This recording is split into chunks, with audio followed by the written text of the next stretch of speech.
Buenas tardes a todos y a todas.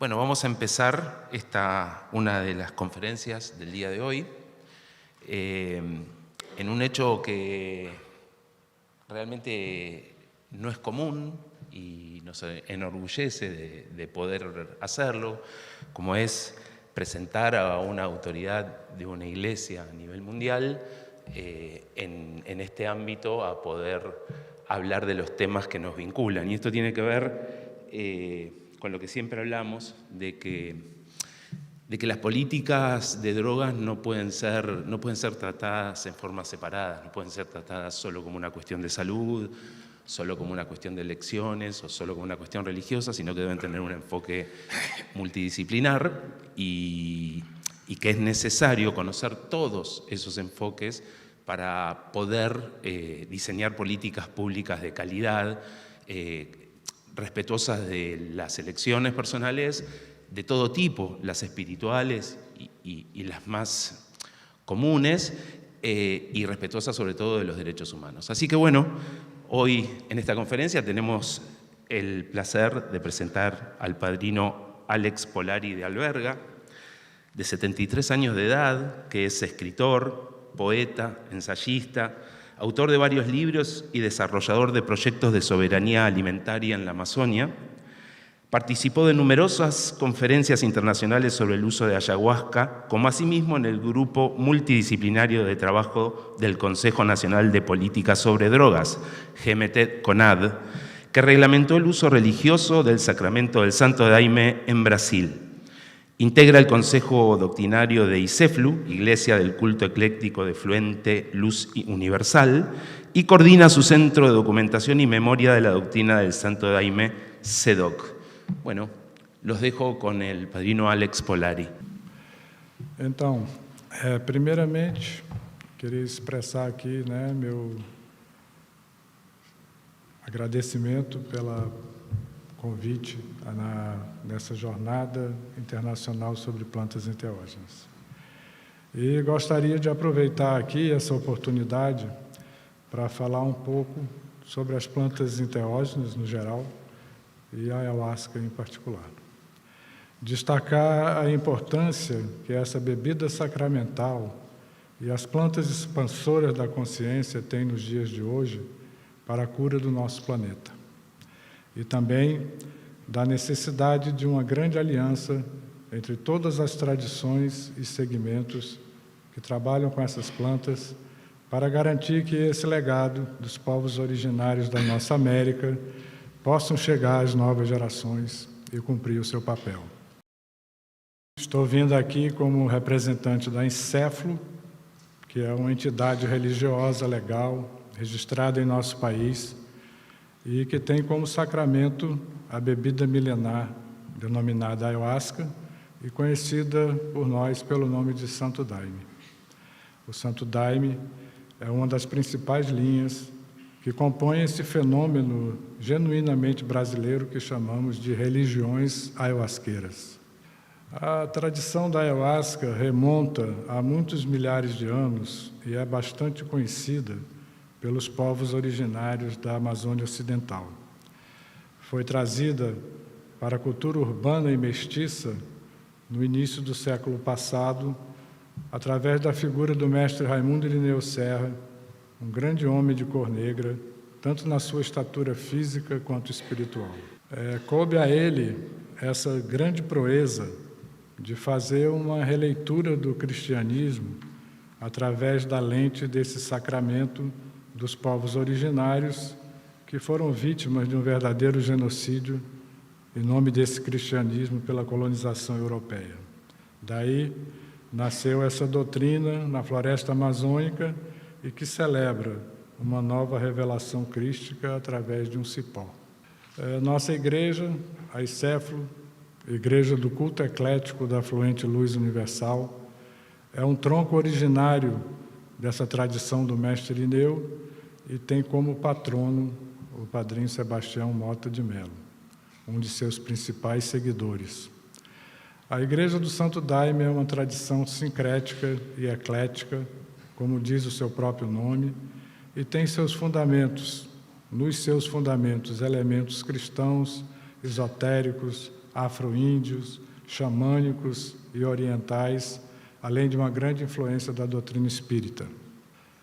No entanto, essa aparente miscelânea apresenta uma unidade de doutrina cujos ensinamentos nos chegam através dos hinos, que são recebidos por aqueles que demonstram aptidões mediúnicas para esse tipo de canalização e quase sempre inspirados nas visões que ocorrem durante as cerimônias do Daime e a qual damos o nome de miração. A essência do nosso principal trabalho espiritual consiste, portanto, em comungar o Santo Daime, bailar, cantar, às vezes por toda a noite, invocando e louvando os seres divinos, as forças da natureza, do cosmos, etc. Mas também existem outros tipos de rituais, como os de concentração, cura, desenvolvimento mediúnico. O que se busca neles é ultrapassar as noções corriqueiras da nossa consciência ordinária, a fim de obter uma conexão com o sagrado, com o plano espiritual. Essa expansão da consciência pode acarretar autênticas revelações e genuínas experiências místicas. Durante as cerimônias, muitos insights sobre nossos processos internos são recebidos e o nosso objetivo maior é trazê-los para o nosso dia a dia. O Padrinho Sebastião, nosso patrono, também atribuía uma grande importância à vida em comunidade. Na sua concepção, ela deveria ser uma autêntica sanga espiritual e, ao mesmo tempo, um grande laboratório de relacionamento humano, preservação da floresta, autossuficiência e sustentabilidade. A partir desse ideal é que foi criada nos inícios dos anos 80 a comunidade Céu do Mapiá, uma vila no coração da floresta amazônica, situada numa área de preservação ambiental, a Floresta Nacional do Purus. Aí vivem atualmente quase 1.000 pessoas e são desenvolvidos diversos projetos de grande significado social e ambiental em prol da preservação da floresta amazônica. Nossa comunidade também participa da gestão dessa unidade de conservação federal, que abrange uma área preservada de aproximadamente 250.000 hectares. A regulamentação da nossa bebida sagrada em nosso país foi fruto de uma árdua batalha travada por várias décadas. Foi uma vitória muito importante e que contribui, ao meu ver, de forma bastante positiva para o tema do uso dos enteógenos na nossa sociedade atual. Nossa luta pela regulamentação do uso religioso da ayahuasca foi pelo uso religioso da ayahuasca, mas sabemos que ela diz respeito a um fenômeno muito mais complexo, que envolve também o uso de outras substâncias psicoativas em contexto religioso ou não, em diversas práticas xamânicas, psicoterápicas, que fazem parte desse fenômeno recente que denominamos ressurgência psicodélica. Então vem a pergunta: por que essa questão passou a despertar tanto interesse nos dias de hoje? Creio que por diversos caminhos passamos a entender a relevância da expansão da consciência pela via enteógena como um grande aliado para o enfrentamento dessa grave crise planetária e civilizatória que atravessamos hoje. Isso porque as respostas que precisamos achar precisam ser rápidas, e a ayahuasca, Santo Daime, é um atalho que nos encurta o caminho para chegar até elas. A grande revolução dos nossos dias talvez não seja mais uma insurreição contra o Estado e as classes dominantes, mas depende sim de uma transformação radical na consciência, algo que impeça que a espécie humana consiga lograr algo que apenas ela é capaz, o seu próprio suicídio enquanto espécie. Sem essa revolução interna, nenhum outro câmbio na sociedade me parece possível. Na verdade, estamos em busca de uma cura para o nosso planeta, mas, em certa medida, ela depende também da nossa própria cura, de compreender o que se passa dentro de nós e no mundo que nos cerca. Depende de retomarmos o significado sagrado da nossa vida, da nossa encarnação terrestre. Isso exige um esforço de autoconhecimento, algo que essas plantas professoras podem nos ajudar. Ajudar a achar a essência verdadeira do nosso ser, ou, para usar a definição do grande maestro Zen Thich-Nhat Hanh, do nosso interser, na medida que estamos indissoluvelmente conectados com tudo e com todos. Isso porque, quando aprofundamos esse mergulho em nós mesmos, ajudado pelas plantas enteógenas, iremos perceber aí um caminho que não é nem sempre fácil, para experimentar um sentido de realidade completamente novo e desconhecido pelo nosso nível de consciência ordinário. Essa experiência nos proporciona também muitas visões e insights. Não se tratam de alucinações, distorções da realidade, mas sim de uma superlucidez que, em vez de alucinar, elucida e nos faz perceber com clareza a unidade de nossa vida e do nosso ser com o universo inteiro e com esse mundo fenomênico onde vivemos. Saímos, por assim dizer, da representação mental que fazemos dele, rompendo os véus de Maya, que é um misto de ilusão e ignorância, e somos conduzidos para uma experiência real daquilo que verdadeiramente é, e que nossa mente apenas reflete de uma forma aleatória e completa. Dessa forma, nos adentramos numa fronteira de uma verdadeira experiência mística, tão profunda quanto necessária, capaz de nos ajudar a descobrir o nosso papel diante dos desafios do nosso tempo. Seguindo essas pistas que nos são dadas pelos estados expandidos de consciência, é que teremos um vislumbre desse grande mistério. Podemos chamá-lo pelo nome que for: Deus, grande Espírito, Pai Criador, grande Deus, arquiteto do universo, consciência cósmica, Atman, etc.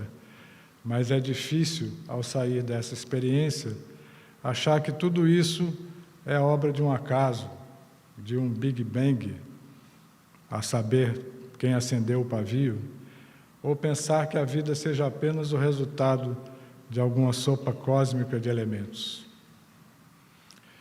Certamente que esse conhecimento está muito longe de ser uma invenção da modernidade. O uso de plantas expansoras da consciência vem sendo usadas desde a antiguidade mais remota. Basta ver os registros do Rig Veda sobre o Soma, os mistérios de Eleusis na Grécia Antiga e outros, etc.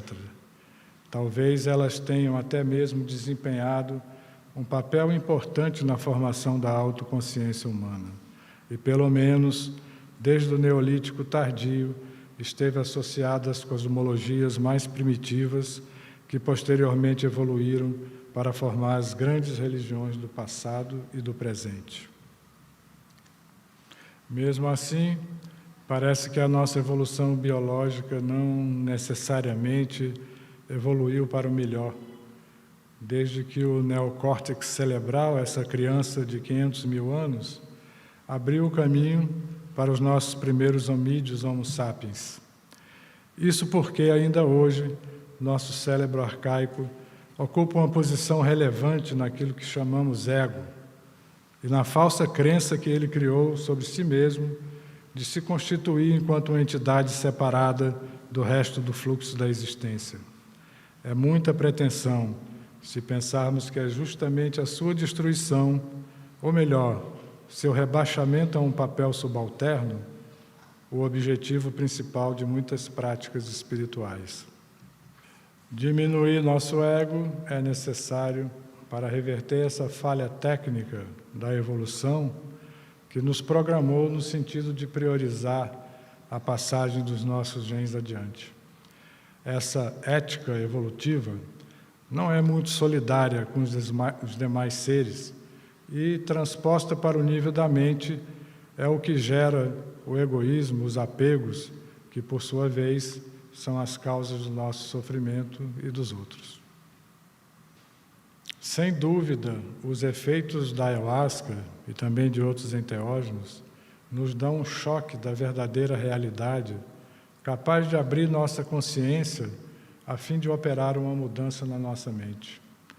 Penso que, ao empreender esse mergulho abissal até o fundo da nossa psique, chegamos nas fronteiras daquilo que chamamos genericamente de espiritualidade. E é justamente aí que podemos ter uma experiência capaz de nos tornar seres mais abertos, sábios, livres e compassivos. Portanto, a busca espiritual, a salvação ou a iluminação não dependem apenas da nossa fé, mas também desse autoconhecimento que as plantas, principalmente quando conjugadas com a meditação, podem nos facilitar.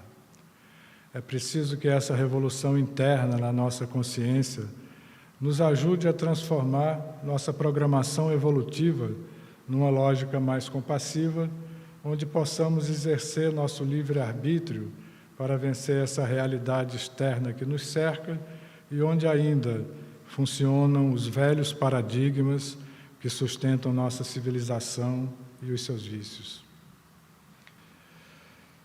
Tudo isso nos remete para alguns desafios importantes de serem resolvidos. O primeiro deles é o grande crescimento da demanda de busca espiritual. É um processo que começou com a descoberta desse tesouro milenar dos povos originários pelos primeiros psiconautas do século passado e vem crescendo cada vez mais. Sem dúvida, isso é algo positivo, mas também preocupante. Basta olhar para o movimento psicodélico dos anos 60, cujas ondas libertárias extrapolaram de tal maneira que foram postas à margem da lei, apesar de suas contribuições promissoras, tanto para a espiritualidade, a psicoterapia e o conhecimento científico. Isso porque o próprio sistema teme que esse novo nível de consciência, uma vez alcançado e difundido, possa trazer algo disruptivo com suas próprias crenças ideológicas e a necessidade de se preservar e retroalimentar. Nessa medida é que não podemos, nesse novo momento em que vivemos, agir de forma irresponsável e leviana, fornecendo pretexto para novos ataques e repressões. Na verdade, essa nova onda proibicionista contra a ayahuasca, cannabis e outros enteógenos vem se tornando cada vez mais fortes a pretexto de questionar possíveis danos que o uso dessas plantas poderiam acarretar para a saúde pública. Tanto as tradições originárias quanto as religiões ayahuasqueiras, as linhas xamânicas, terapêuticas, cada uma do seu ponto de vista, precisam se irmanar para garantir boas práticas entre seus membros, a fim de estabelecer a legitimidade e a segurança jurídica para seguirem com seus trabalhos e cerimônias. Portanto, ciência e espiritualidade também vão precisar dialogar entre si. É necessário buscar essa sinergia entre ambas. Já se foi o tempo em que elas foram excludentes. No entanto, é preciso alerta para evitar os reducionismos que imperam em ambos os lados. Dessa forma, evitamos nos apegar de alguma forma de fundamentalismo religioso, que com alucinógenos fica ainda mais perigoso, nem querer substituir Deus por uma pílula comprada na farmácia.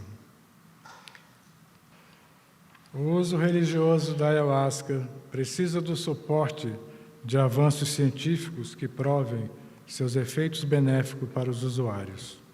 E as abordagens terapêuticas que fazem uso da ayahuasca e outros enteógenos podem aprender das religiões ayahuasqueiras uma perspectiva espiritual importante para consolidar e legitimar suas práticas. Para isso, travamos em nosso país uma grande batalha durante mais de 30 anos. Ao longo desse tempo, conquistamos vitórias significativas que tornaram possível que a nossa tradição espiritual pudesse ser praticada à luz do dia.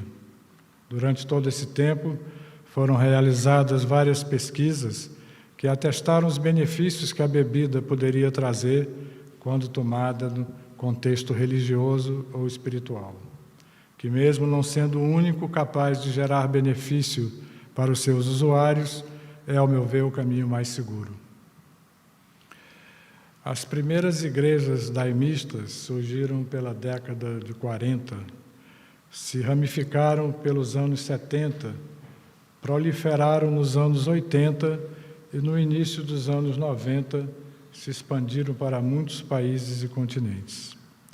Em alguns deles houve perseguições e prisões, seguidas de longos processos judiciais que terminaram com vitórias significativas.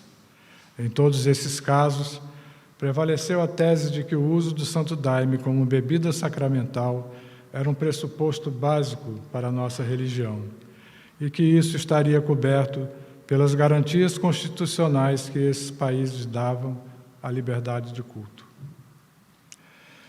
Porém, uma onda conservadora de direita, que assolou principalmente os países da Europa, fez com que muitas decisões favoráveis fossem questionadas, trazendo intranquilidade jurídica e riscos de enquadramento criminal para os seus seguidores.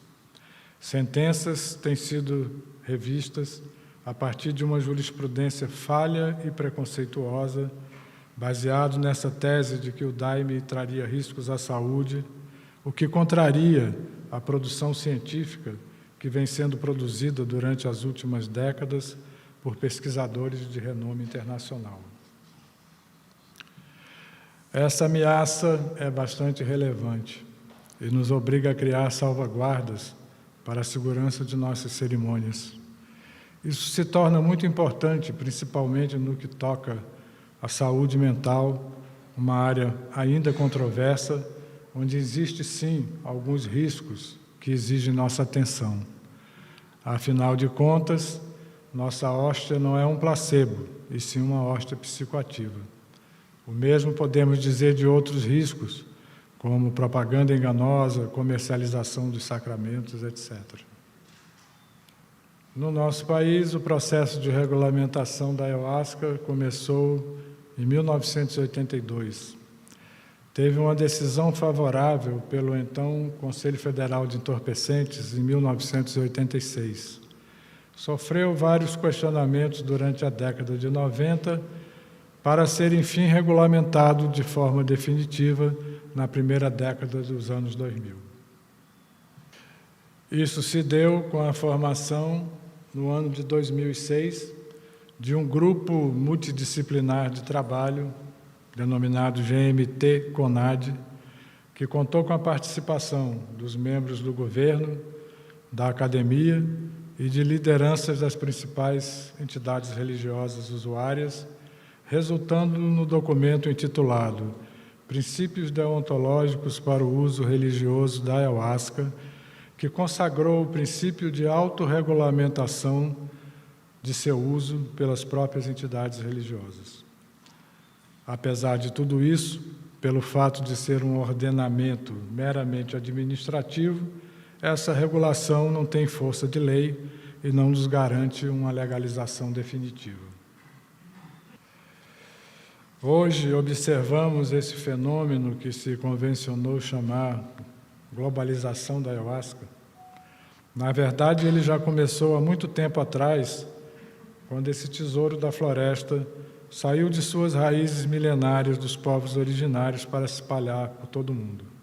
Tudo leva a crer que essa verdadeira revolução enteógena seja um processo irreversível, mas certamente essa transposição cultural exige muita atenção e também muito respeito à tradição para honrarmos essa prenda que ganhamos dos nossos ancestrais.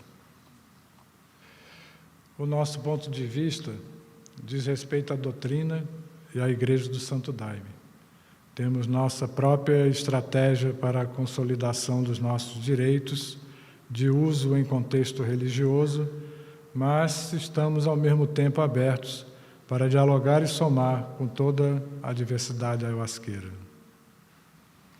Por fim, é bom lembrar novamente da nossa responsabilidade.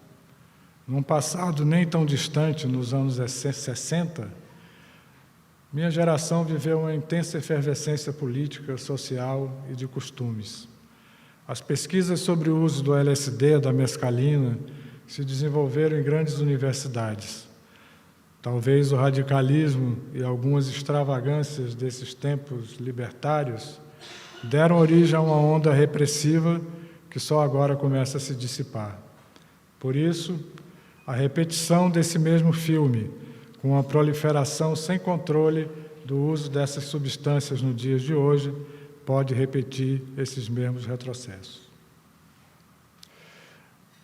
Disso devemos compreender que a lógica corporativa que funciona por trás dessa complexa engenharia do nosso sistema capitalista não esteve e nem nunca estará completamente aberta para cultivar um horizonte mais amplo da nossa consciência.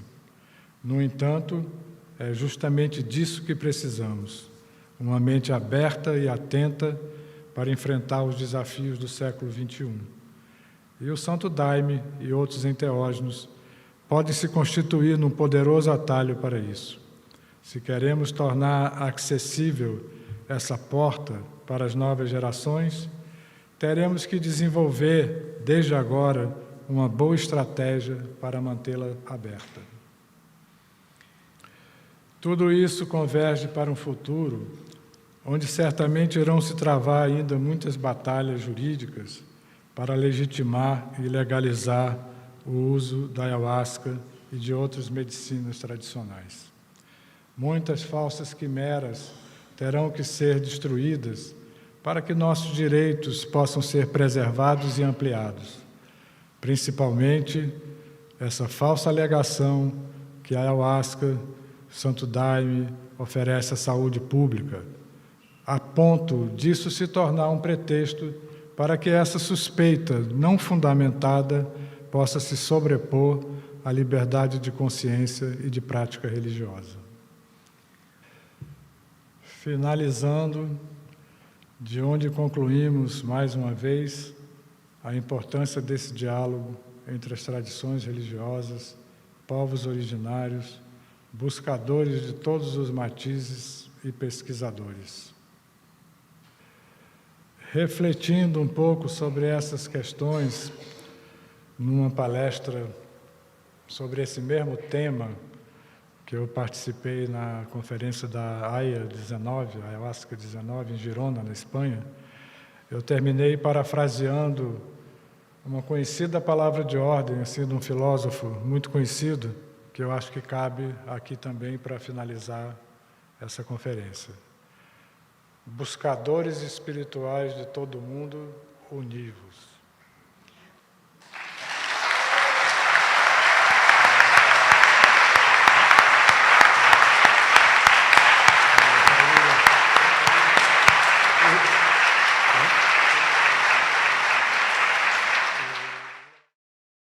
Vamos a ver unas fotos, un histórico de nuestra doutrina. Então, aqui, Padrinho Sebastião Mota, que é o nosso fundador e patrono da nossa igreja. Aquí el padrino Sebastián Mota de Melo, que es nuestro patrono y líder de nuestra doctrina. Seringueiro, caboclo, Seringueiro, caboclo, analfabeto, mas dono de uma grande sabedoria espiritual. Dono de una gran sabiduría espiritual y o melhor alumno del mestre Irineu Ramundo Serra. Que faltou a foto, infelizmente. Faltou a foto, pero já vai aparecer. Ali antes... Padrino Sebastião, Museu do Mapia. Antes, ele era também artesão de canoa, fazia barcos. a prática, a profissão dele. La práctica profesional de Padrino Sebastián era construía canoas. Ahí están en Seringal, Río do Oro. Pegar grandes toras de madeira e transformar em barco. Pegaba grandes árboles, grandes pedazos de tronco de madera y transformaba en canoas. Aqui no Céu do Mapiá, Padrinho. Padrino Sebastián en Céu do Mapiá en el año 83. Aqui fazendo um feitio no início dos anos 80, no começo da comunidade Céu do Mapiá. Acá realizando un feitío en Céu do Mapiá en los comienzos Dos anos 80. de los años 80. E aqui plantando um jagube lá na nossa comunidade, no Céu da Montanha, em Visconde de Mauá. Y aquí está plantando un jagubi en la comunidad de Céu da Montaña, donde originariamente de nuestro padrino Alex. Também no Mapiá, aqui o Padrinho Sebastião mirando bem. Aquí no Mapiá y el padrino Sebastián en aquello que nosotros mencionamos, mirando, dice el padrino Alex, en una mirazón, producto de la ingesta total. Aqui um pouco localizando aqui a comunidade, né? Fica mais ou menos na divisa do estado do Acre com o Amazonas. Aquí para localizar un poco, para que puedan ver dónde está el Céu do Mapiá, que está lindando con el estado de Acre en Amazonas. Vista antiga da comunidade, no começo da comunidade. Esta es una foto antigua en los comienzos de la comunidad de Céu do Mapiá, el Puente Viejo. Também a mesma coisa. Aqui a construção da antiga igreja, já em 1987. En la construcción de la antigua iglesia en el año 1987. No meio da mata. Aqui um trabalho na igreja antiga, né? Mostrar que é uma cerimônia de inário oficial de farda branca, que é feita num calendário especial em algumas datas do ano. Aquí es una ceremonia, muestra una ceremonia donde está todos los seguidores con su farda típica, su vestimenta, en un trabajo realizado al final de los años 90. Aqui a nossa matriarca, Madrinha Rita e Madrinha Júlia, são duas anciãs que até hoje são a nossa Entonces, liderança. até agora falamos do mestre Ineu, falamos do padrino Sebastián, mas aquí está la presencia de la madrina Rita y la madrina Julia, los representantes más antiguos, más queridos. La madrina Rita acaba de cumplir 98 anos. 98 años. Poder feminino.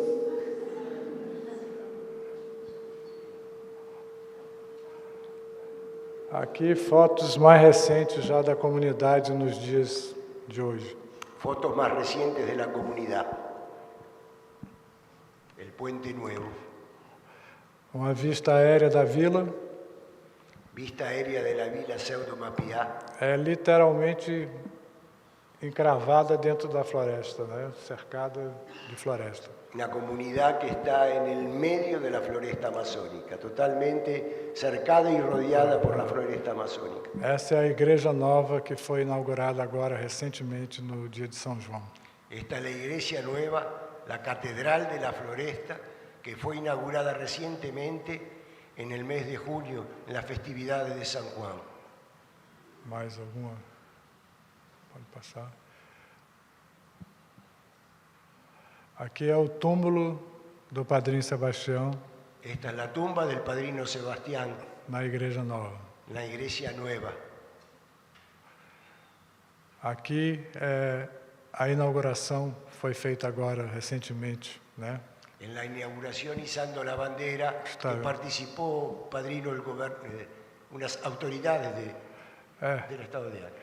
Aqui Padrinho Alfredo, que é o nosso atual líder espiritual, Padrinho Valdete, e esse homem da cor aqui é o governador do estado do Acre, que esteve presente na cerimônia.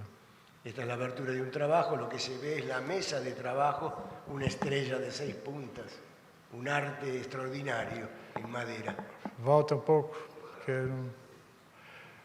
Padrinho Alfredo, líder da nossa tradição, Valdete, seu irmão, são filhos do Padrinho Sebastião, e o homem de camisa amarela e verde é o governador do Acre, que esteve presente na inauguração. Entonces ahí están el padrino Alfredo y el padrino Valdete, hijos del padrino Sebastián. Más a la derecha, quien está presentando el trabajo, nuestro padrino Alex Polari, Pablo Roberto. Y la persona que está de verde y amarillo de camiseta es el gobernador del estado de Acre, que vino por motivos de la inauguración a festejar, por motivos de la inauguración de la iglesia. Trabajo de San Juan com mais de 700 pessoas. Trabalho de inauguração agora. Trabalho de inauguração da igreja. Essa é uma parte do ritual do inário do Mestre Irineu e é a confissão.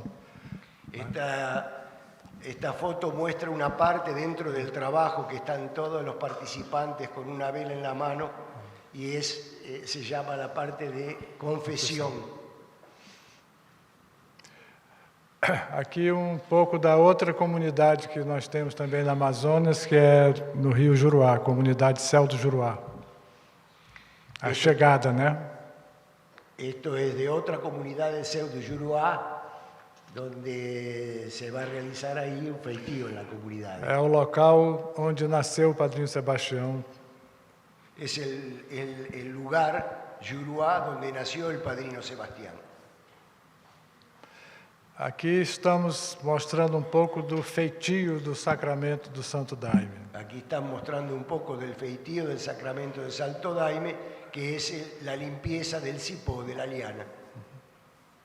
Aqui a parte feminina do trabalho, que é a limpeza e o preparo das folhas da rainha chacrona.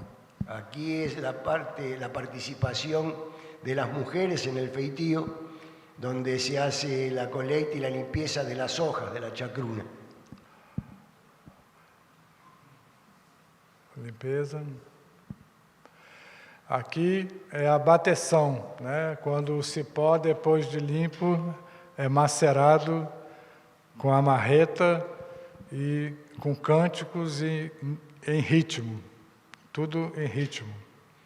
Esta foto muestra un pasaje dentro del feitío muy importante que se llama la batición, que es cuando se golpea el yagú y se abre, se macera antes de ser colocado en las ollas para cocinar. Todo se hace con cánticos y respetando un riguroso ritmo.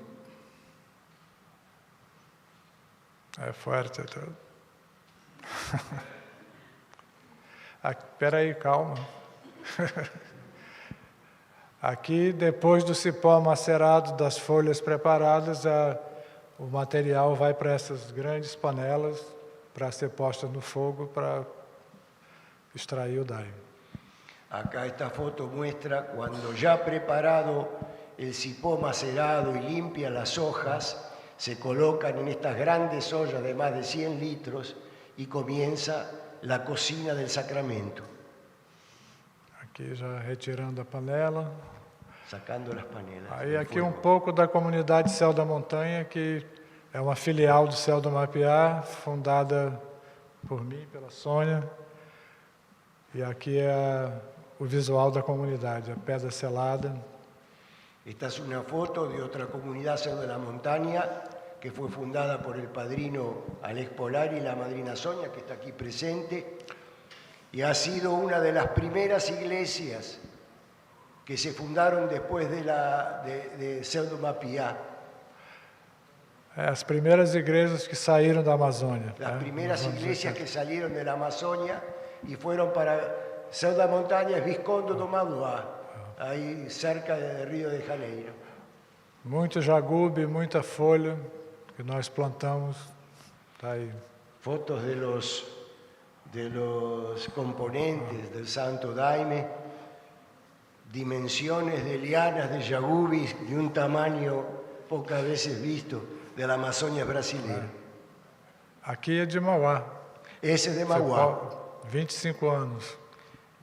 25 años tiene ese yagubi de crecimiento, ¿no? Aqui é a casinha de feitio, lá em Mauá, mesmo processo. Casa de feitio de la comunidad de Mauá. Aí o Santo Daime prontinho. Santo Daime prontinho, enfriando para engarrafar. Aí a igreja próxima.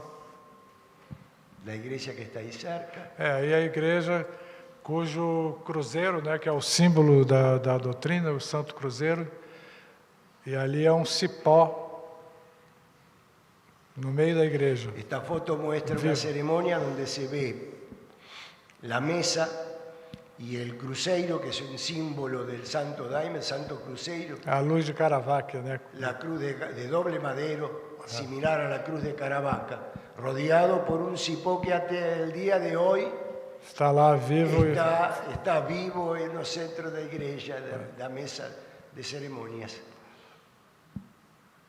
Aqui, Padrino Les Polari y la madrina Sonia, que está por allí junto con vocês. ¿Cuántos años, padrino, dentro del Santo Daime? 42. 42 años. Aqui é um pouco dos projetos feitos lá na comunidade do Mapiá.